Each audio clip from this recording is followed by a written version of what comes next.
Welcome to the Wealthy Life. For most people, our hairstyle is a major factor in forming a strong first impression, even if you're bald.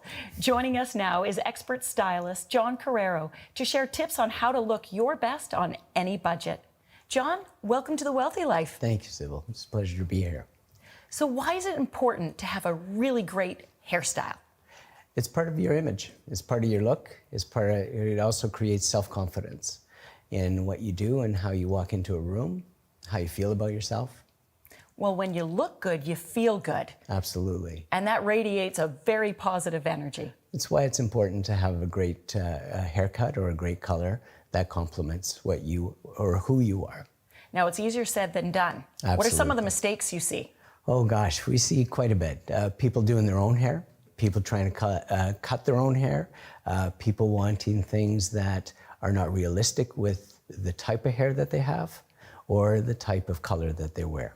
And maybe frying their hair. You know, you see the bleaching, and the hair's all frizzy and dead. It doesn't look good. I don't understand. No. You want clean, good, shiny hair, healthy looking, and you want it to be complementary to who you are. When you look good, you feel good. That's right. Now, you're bald. So how much work is it to do your hair every day? Still quite a bit. Is it? Daily maintenance. You got to now you have to deal with skincare.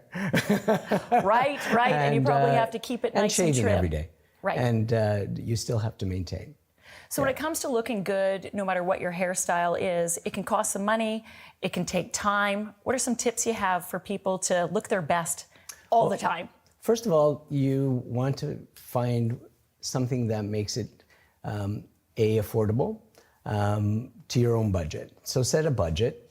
It's important to spend as much as you can because it's important to have a stylist or a person that can help guide you through the different looks that will help you fit that budget.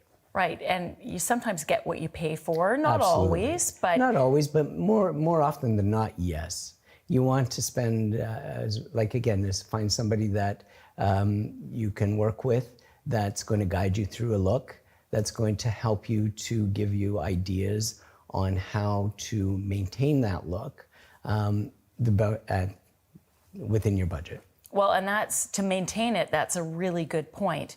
How many times have ladies gone to the salon and their hair looks fabulous, but then they don't know how to maintain it once they get home? A lot of times people will go, they'll get a haircut, they'll get a color, but they won't spend the time. Even the stylists might not spend the time educating that guest on how to maintain it at home and what's going to be involved in the outcome. You might come in and you'll see tons of pictures on Instagram or any other social media, and you'll say, oh, look, this really looks really good. And well, you don't always take into consideration that those looks took all day to create. Right, and they've maybe been photoshopped a little bit too. And they've been photoshopped, or the colors have been tweaked.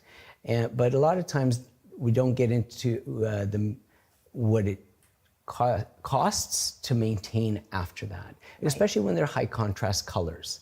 So if you're naturally a brunette, but you want to be a blonde, you need to know that every 4 weeks you're going to need to have that color touched up. Okay, so every 4 weeks, not only does that take time out of your schedule, but that's a cost. Correct. So picking the right style and the right color can make your dollars go Absolutely. farther. So what's some specific tips around hair color that lasts longer? Okay, so first of all, anything, if you're going into permanent color, like color that can either take you lighter, I should say, that you need to stay within a range of your natural. As it grows out, you won't see the high contrast. So therefore, you can extend that visit. You can go a few more weeks. Also, looking at different highlighting techniques.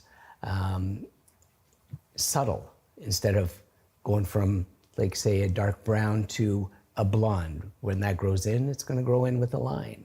Right.